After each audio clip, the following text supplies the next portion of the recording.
C'est une cérémonie de présentation et de dédicace des ouvrages de la nouvelle collection de l'Institut de recherche en linguistique appliquée en partenariat avec les éditions d'Harmattan Guinée.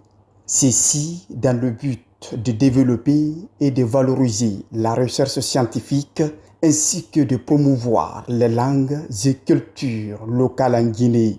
Nous avons voulu à travers ce concours préserver la diversité culturelle, transmettre notre patrimoine oral, renforcer l'estime de soi. Oui, on ne peut pas se développer dans la langue d'autrui. On ne peut se développer que dans sa propre langue. Je n'ai jamais vu un peuple qui s'est développé dans la langue d'autrui. Nous voulons aussi, à travers ce concours, encourager l'innovation linguistique, sensibiliser à l'extinction de certaines langues en Guinée et développer le secteur littéraire local. Donc ces objectifs prennent vie à travers des œuvres produites dans le cadre de ce concours.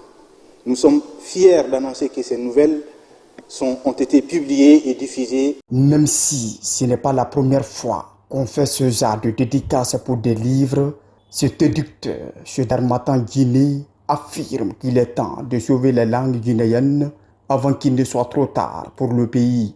Ce que je voudrais demander dans cette salle, c'est que tous ensemble, on puisse vraiment encourager la lecture dans nos langues, parce que nos langues sont en danger.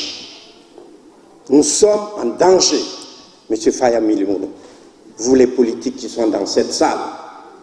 Si on n'y prend pas garde, dans quelques années, nous ne serons pas fiers d'être Guinéens.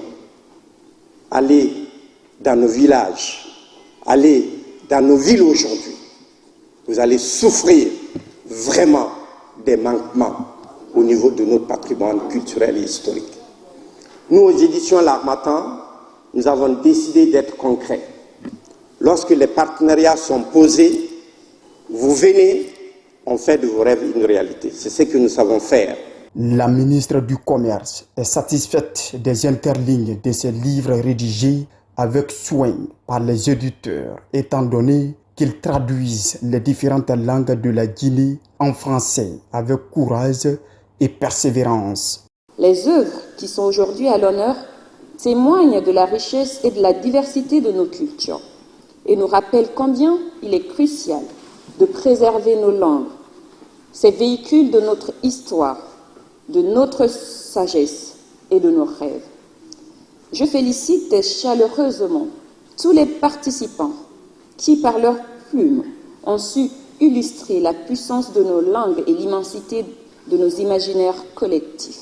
Il convient de rappeler que les éditeurs de la Guinée continuent de comprendre l'importance de valoriser sa culture à l'échelle mondiale en traduisant sa langue.